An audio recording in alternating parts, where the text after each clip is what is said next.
Welcome to Shri Rajiv Gandhi IAS academy. Friends, இந்த வீடியோவில் June 26 மற்றும் 27 தேதிகளுக்கான கரண்ட் அஃபேர்ஸ் எல்லாமே பார்க்க போகிறோம். சரி, வாங்க பார்க்கலாம். ஃப்ரெண்ட்ஸ், இந்த வீடியோடைய நோட்ஸ் எல்லாமே கீழே பிடிஎஃபாக டிஸ்கிரிப்ஷன் கொடுத்துருக்கோம். அதெல்லாமே கிளிக் பண்ணி நீங்கள் டவுன்லோட் பண்ணி வச்சுக்கலாம். அப்புறம் நம்ம டெலகிராம் குரூப்போட லிங்க்மே கீழே டிஸ்கிரிப்ஷன் கொடுத்துருக்கோம். அதுலேயுமே கிளிக் பண்ணி ஜாயின் பண்ணிங்க. நம்முடைய டெலகிராம் குரூப்பில் கரண்ட் அஃபேர்ஸ் குயிசஸ் நடத்திட்டு வரோம். நீங்களுமே ஜாயின் பண்ணி அட்டன் பண்ணிக்கலாம். ஓகே, சரி வாங்க பார்க்கலாம். ஃபஸ்ட்டு, இந்திய உளவுத்துறையின் புதிய இயக்குநராக நியமனம் செய்யப்பட்டவர் யார்? இதற்கான ஆன்சர் மகேஷ் தீட்சித். இப்போ பார்த்தீங்க அப்படின்னா ஐபி இன்டெலிஜென்ஸ் பியூரோ இதோடைய புதிய இயக்குநராக மகேஷ் தீட்சித் அப்படிங்கிறவரை நியமனம் பண்ணியிருக்காங்க. இவர் 2 ஆண்டுகள் இந்த பதவியில் இருப்பார். தற்போதைய இயக்குனர் யார் அப்படின்னா தபன் குமார் தேகா அப்படிங்கிறவர்.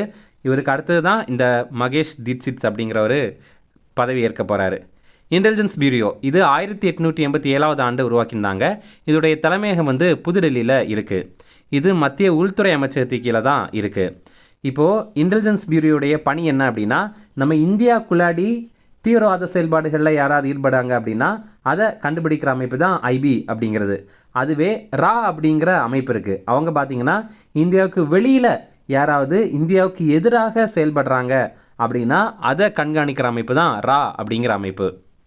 அடுத்தது, உலகில் முதல் முறையாக அணுசக்தி மூலம் ஹைட்ரஜன் உற்பத்தி எங்கு தொடங்கப்பட்டது? இதற்கான ஆன்சர் கல்பாக்கம். இப்போ பார்த்திங்க அப்படின்னா கல்பாக்கத்தில் இருக்கிற இந்திரா காந்தி அணு ஆராய்ச்சி மையத்தில் இந்த மாதிரி அணுசக்தி மூலமாக ஹைட்ரஜனை உற்பத்தி பண்ணியிருக்காங்க.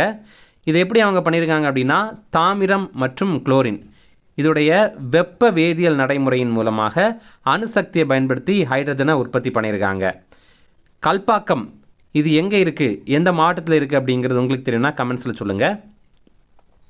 ஃப்ரெண்ட்ஸ், நம்ம ராஜீவ்காந்தி ஐஏஎஸ் அகாடமியில் இந்த ஆண்டு நடைபெற போகிற டிஎன்பிஎஸ்சி குரூப் 1 பிலிம்ஸ் எக்ஸாமுடைய டெஸ்ட் சீரிஸ் ஸ்டார்ட் பண்ணியிருக்கோம். ஸ்க்ரீனில் தெரிகிற நம்பருக்கு நீங்கள் கால் பண்ணி பேசி இதில் ஜாயின் பண்ணிக்கலாம். அதே மாதிரி இந்த ஆண்டு நடைபெற போகிற டிஎன்பிஎஸ்சி குரூப் 2 எக்ஸாமுக்கான டெஸ்ட் பேட்சுமே நம்ம இன்ஸ்டியூட்டில் ஸ்டார்ட் பண்ணியிருக்கோம். ரொம்ப குறைந்த கட்டணத்தில் இதை நம்ம வழங்குகிறோம். ஸ்க்ரீனில் தெரிகிற நம்பருக்கு நீங்கள் கால் பண்ணி பேசி ஜாயின் பண்ணிக்கலாம். அடுத்தது, பிரிக்ஸ் அமைப்பின் விண்வெளி முகமை தலைவர்களின் மாநாடு 2026 எங்கு நடைபெற்றது? இதற்கான ஆன்சர் பெங்களூரு. இப்போ பார்த்திங்க அப்படின்னா இந்த ஆண்டு பிரிக்ஸ் கூட்டமைப்புக்கு தலைமை தாங்கிறது நம்ம இந்தியா தான். அதனால் இந்த ஒரு மாநாட்டிற்கும் நம்ம இந்தியா தான் தலைமை தாங்குறாங்க. இதோடைய கருப்பொருள் என்ன அப்படின்னா, மீள்தன்மை, கண்டுபிடிப்பு, ஒத்துழைப்பு மற்றும் நிலைத்தன்மைக்கான உருவாக்கம் அப்படிங்கிறது தான். மத்திய அறிவியல் தொழில்நுட்பம் மற்றும் விண்வெளித்துறை இணை அமைச்சர் யார் அப்படின்னா ஜிதேந்திர சிங் அப்படிங்கிறவர். அடுத்தது, ஹப் அண்ட் ஸ்போக் மாதிரியின் கீழ் இந்தியாவின் முதல் ஈஸி கனெக்ட் விமான சேவை எங்கு தொடங்கப்பட்டது? ஆன்சர் வாரணாசி. இப்போ பார்த்திங்க அப்படின்னா வாரணாசியில் இருக்கிற லால் பகதூர் சாஸ்திரி சர்வதேச விமான நிலையத்திலிருந்து புதுடெல்லிக்கு இந்த முதல் சேவையை தொடங்கியிருக்காங்க. இது என்ன அப்படின்னா, 2ஆம் கட்ட மற்றும் 3ஆம் கட்ட நகரங்களை முக்கிய பெருநகரங்களோடு இணைக்கிறது. இப்போ ஒரு எக்ஸாம்பிள் இதில் நீங்கள் பார்த்தீங்கன்னா தெரியும்.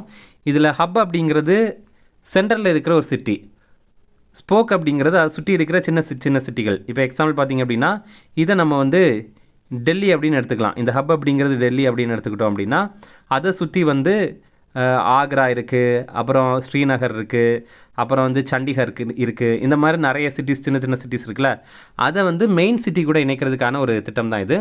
இந்த மாதிரியில் சிறிய நகரங்கள் ஸ்போக்காக இருக்கும். பெரிய நகரங்கள் இருக்கிற சர்வதேச விமான நிலையம் இருக்குல்ல, அது ஹப்பாக செயல்படும். சிவில் விமான போக்குவரத்து துறை அமைச்சர் ராம்மோகன் நாயுடு நம்ம இந்தியாவில். அடுத்தது, தமிழக மின் வாரியத்தின் கடன் எவ்வளோ ரூபாயாக உள்ளது? ஆன்சர் ரூபாய் 2.47 லட்சம் கோடி. இப்போ பார்த்திங்க அப்படின்னா வெள்ளை அறிக்கை தமிழக அரசு கொஞ்ச நாட்களுக்கு முன்னாடி வெளியிட்டிருந்தாங்க. அதனுடைய ஒரு பகுதியாக இப்போது தமிழக மின் வாரியம் அவங்களுடைய கடன் எவ்வளவு அப்படிங்கிறத வெளியிட்டிருக்காங்க. அது இப்போ ரூபாய் 2.47 லட்சம் கோடியாக இருக்குது அப்படின்னு தெரிவித்திருக்காங்க. இப்போது தமிழ்நாட்டுடைய அதிகபட்ச மின் தேவை எவ்வளோ இருக்குது அப்படின்னா 21,307 மெகாவாட்டாக இருக்குது. அடுத்தது, தற்போது எந்த நாட்டில் 2 சக்தி வாய்ந்த நிலநடுக்கங்கள் ஏற்பட்டன? Answer Venezuela. இப்போ பார்த்திங்க அப்படின்னா வெனிசுலா நாட்டில் 2 மிக சக்தி வாய்ந்த நிலநடுக்கங்கள் ஏற்பட்டிருக்கு. ஒன்று பார்த்திங்கன்னா ரிக்டர் அளவுகோலில் 7.2 அலகுகள் பதிவாயிருக்குது. இன்னொன்று ரிக்டர் அளவுகோலில் 7.5 பதிவாயிருக்கு. இந்த பிக்சரில் நீங்கள் ரிக்டர் ஸ்கேலை பார்க்கலாம். இதை வச்சே நம்ம கண்டுபிடிக்கலாம் 7.2 7.5 அப்படிங்கிறது எவ்வளோ அதிகமானது அப்படிங்கிறது. இப்போ வெனிசுலாவுடைய தலைநகர் கராக்கஸ் அப்படிங்கிறது. மருத்துவமனைகள் மற்றும் வீடுகளை சீரமைக்கிறதுக்கு $20 கோடி மதிப்பிலான மறுசீரமைப்பு நிதி உருவாக்கப்படும் அப்படின்னு அந்த நாட்டு அரசு இப்போ அறிவித்திருக்காங்க. இதை தவிர இந்தியா உட்பட நிறைய நாடுகள் வெனிசுலா நாட்டிற்கு உதவி பண்ணுறாங்க. அடுத்தது, உலக அளவில் பசுமை இல்ல வாயுக்களை மிக அதிகமாக உமிழும் நாடு எது? ஆன்சர் சீனா. இப்போ பார்த்தீங்க அப்படின்னா சீனா இப்போது உலக அளவிலேயே அதிகமான க்ரீன் ஹவுஸ் கேஸஸை வெளியிடுற நாடாக இருக்குது. இப்போ அவங்க என்ன தெரிவித்திருக்காங்க அப்படின்னா, நாங்கள் கார்பன் நடுநிலைமையை அடையிறதுக்கு ஒரு இலக்கு வச்சுருக்கோம். 2060க்குள்ளாடி நாங்கள் கார்பன் நடுநிலைமையை அடைந்துருவோம் அப்படின்ற மாதிரி சொல்கிறாங்க. இந்தியா எப்போ இந்த இலக்கு வச்சுருக்கோம் அப்படின்னா 2070, அதாவது 2070ஆவது ஆண்டுக்குள்ளாடி பூஜ்ஜிய கார்பன் உமிழ்வு நிலையை நாங்கள் அடையிறதுக்கு இலக்கு வச்சுருக்கோம் அப்படின்னு நம்மளும் தெரிவித்திருக்கோம். அதே மாதிரி இப்போ சீனா இன்னொரு இலக்கம் தெரிவித்திருக்காங்க. என்னென்னா 2030ஆவது ஆண்டுக்குள்ளாடி தன்னுடைய மின் உற்பத்தியில் புதைப்படிவமற்ற எரிசக்தி ஆதாரங்கள், அதாவது இயற்கை தொடர்பான ஆதாரங்கள், இதோடைய பங்கை 50% உயர்த்ததுக்கு இலக்கு வச்சுருக்காங்க. அடுத்தது, 2வது பாக்ஸ் சிலிக்கா மாநாடு தற்போது எங்கு நடைபெற்றது? இதற்கான ஆன்சர் வாஷிங்டன். இப்போ பார்த்திங்க அப்படின்னா பாக் சிலிக்கா சமிட், இந்த பாக் சிலிக்கா அப்படிங்கிற கூட்டமைப்பிற்கு தலைமை தாங்கிறது அமெரிக்கா. நம்ம இந்தியாவும் இந்த கூட்டமைப்பில் உறுப்பினராக இருக்கிறோம். இந்த கூட்டமைப்புடைய நோக்கம் என்ன அப்படின்னா, செமிகண்டக்டர்கள், அப்புறம் செயற்கை நுண்ணறிவு, அப்புறம் கனிமங்கள், இதுக்கான பாதுகாப்பான விநியோக சங்கிலி உருவாக்கணும் அப்படிங்கிறது தான். இப்போது இந்த பாக் சிலிக்காவுடைய கூட்டத்தில் ஒரு தளம், ஒரு வெப்சைட் அறிவிச்சிருக்காங்க. அதோடைய பேர் என்ன அப்படின்னா பேக்ஸ் பாஸ் அப்படிங்கிறது. இது என்ன அப்படின்னா போக்குவரத்தை உறுதி செய்கிறதுக்கு, அதே மாதிரி சரக்கு சரிபார்ப்பை எளிதாக்குறதுக்காக ஒரு தளம் உருவாக்கியிருக்காங்க. அந்த தளம் தான் இந்த தளம். அடுத்தது, தேசிய போர் நினைவிட சுவர் எங்கே அமைந்துள்ளது? ஆன்சர் டெல்லி. டெல்லியில் தான் இது இருக்குது. இப்போது ஆப்ரேஷன் சிந்தூர் போன வருஷம் நடந்ததில் அதில் வீரமரணம் அடைந்த 6 வீரர்களுடைய பெயர்களை இந்த தேசிய போர் நினைவிட சுவரில் எழுதியிருக்காங்க. அடுத்தது, தமிழக அரசின் டெல்லி சிறப்பு பிரதிநிதியாக நியமனம் செய்யப்பட்டவர் யார்? இதற்கான ஆன்சர் வெங்கட நாராயணா. இப்போ பார்த்திங்க அப்படின்னா தமிழக அரசுடைய டெல்லி சிறப்பு பிரதிநிதியாக இவரை நியமனம் பண்ணியிருக்காங்க. இவர் அமைச்சருக்கு இணையான அதிகார பொறுப்பு கொண்டவர். நம்ம தமிழக அமைச்சர்களுக்கு இருக்குல்ல, அவங்களுக்கு என்ன அதிகார பொறுப்பு இருக்கோ அதே அளவு இவருக்கும் அந்த மதிப்பு இருக்குது. ஓகே. அடுத்தது, நேத்ரா வான்வெளி முன்னெச்சரிக்கை மற்றும் கட்டுப்பாட்டு அமைப்பு எந்த நிறுவனத்தால் உருவாக்கப்பட்டது? இதற்கான ஆன்சர் DRDO. இப்போது Netra airborne early warning and control system அப்படிங்கிறது இது என்ன அப்படின்னா, நமக்கு வான்வெளியில் யாராவது நம்மளை தாக்குறாங்க, ஒரு மிசைல் அனுப்புகிறாங்க அப்படின்னு வச்சிங்களேன், அது நம்மளை தாக்குறதுக்கு முன்னாடியே நமக்கு அது தெரிஞ்சிடும். எதனால் அப்படின்னா நம்முடைய வான்வெளி பாதுகாப்பு அமைப்புகள் நமக்கு இருக்குது. ஆனால் இது வரைக்கும் நம்மக்கிட்ட இருக்கிறது எல்லாமே நம்ம வெளிநாட்டுக்கிட்டேருந்து வாங்கின வான்வெளி பாதுகாப்பு அமைப்பு தான். ஆனால் முதல் முறையாக நம்ம நாட்டிலே ஒன்று உருவாக்கியிருக்கோம், அதுதான் இது. அதோடைய பேர் தான் நேத்ரா அப்படிங்கிறது. இதை உருவாக்கின நிறுவனம் DRDO. DRDO அப்படின்னா defence research and development organisation அப்படிங்கிறது தமிழில் பாதுகாப்பு ஆராய்ச்சி மற்றும் மேம்பாட்டு நிறுவனம். இப்போது இந்திய விமானப்படை இந்த நுட்பத்தை ஆராய்ந்து இறுதி செஞ்சு அனுமதி சான்றிதழ் வழங்கியிருக்காங்க. இதுக்கப்புறம் இந்திய விமானப்படையுடைய 6 போர் விமானங்களில் இதை இப்போ பொருத்தியிருக்காங்க. அப்போ அந்த போர் விமானங்கள் மூலமாகவே நமக்கு மிசைல் எங்கேயாவது வருது அப்படிங்கிறத கண்டுபிடிக்க முடியும். அடுத்தது, புக்ஸ் அண்ட் ஆதர்ஸ் பார்க்கலாம். VIP culture in India, power, privilege and the distance from democracy அப்படிங்கிற புத்தகம். இப்போ பாருங்கள், எப்போவுமே ஒரு புத்தகத்தை நம்ம படிக்கும்போது இதோடைய மொத்த பேரும் நம்ம பார்க்க வேண்டிய தேவையில்லை, முதல் பேரை மட்டும் பார்த்துங்க. VIP கல்ச்சர் இன் இந்தியா அப்படிங்கிறத மட்டும் மெயினாக படித்து வச்சிங்க, ஓகேவா? ஏன்னா அதுதான் முக்கியமாக நமக்கு தேவைப்படுது. இந்த புத்தகத்தை எழுதுனது யாருன்னா நபம் ரெபியா அப்படிங்கிற MB, கூடவே சந்தீப் குமார், இவங்க 2 பேரும் சேர்ந்து தான் எழுதியிருக்காங்க. இந்த நபம் ரெபியா யார் இவங்க அப்படின்னா அருணாச்சல பிரதேசத்தை சேர்ந்த முன்னாள் நாடாளுமன்ற உறுப்பினர். இந்த புத்தகத்தில் அவர் எதை குறிப்பிட்டிருக்கார் அப்படின்னா, VIP கலாச்சாரம் எப்படி ஜனநாயகத்தை பாதிக்குது, அதே மாதிரி அரசுக்கும் குடிமக்களுக்கு இடையில் இருக்கிற இடைவெளியை எப்படி உருவாக்குது அப்படிங்கிற பற்றியே தான் இந்த ஒரு புத்தகம். ஏன்னா சில இடங்களில் பார்த்தீங்கன்னா விஐபிகளுக்கு முன்னுரிமை கொடுக்கணும் அப்படின்னு பொதுமக்களை மதிக்கிறது இல்லை. அப்போ இது எப்படி ஒரு ஜனநாயக நாடாக இருக்க முடியும் அப்படிங்கிற கண்ணோட்டத்தில் இதை அவர் எழுதியிருக்காரு. அடுத்தது, முக்கிய தினங்கள். சர்வதேச போதைப்பொருள் ஒழிப்பு தினம், இது ஜூன் 26ஆம் தேதி. International day against drug abuse and illicit trafficking அப்படிங்கிறது தான். இந்த ஆண்டுக்கான கருப்பொருள் உலக போதைப்பொருள் பிரச்சினை, நீடிக்கும் சிக்கல்கள், புதிய சவால்கள், புதுமையான தீர்வுகள் அப்படிங்கிறது தான்.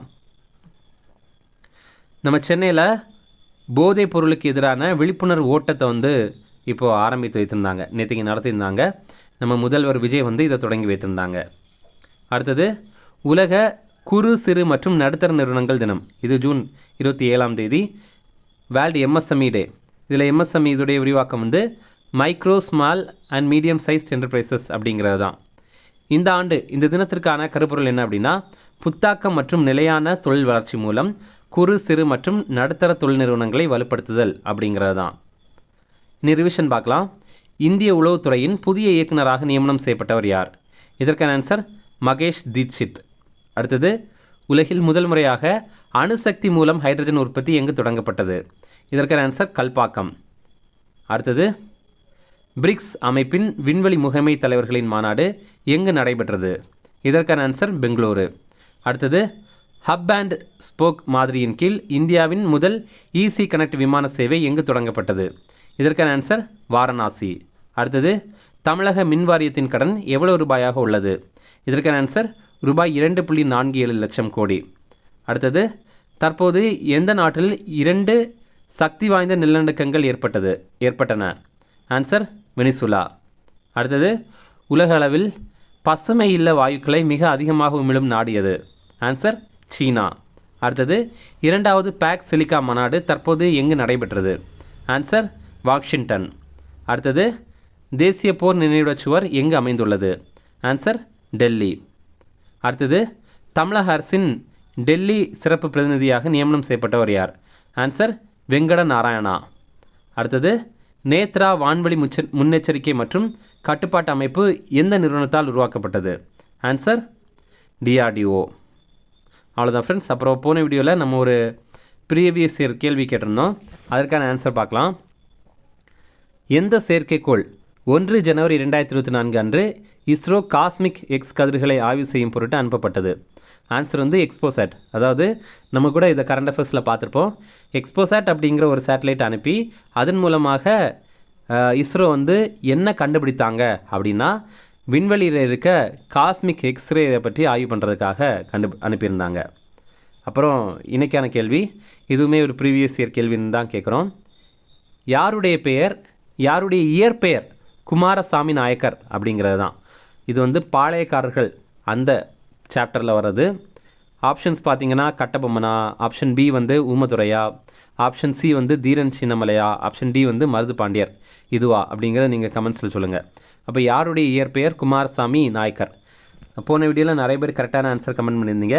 இன்றைக்கான வீடியோலையுமே கரெக்டான ஆன்சர் கமெண்ட் பண்ணுங்கள். Okay, thank you.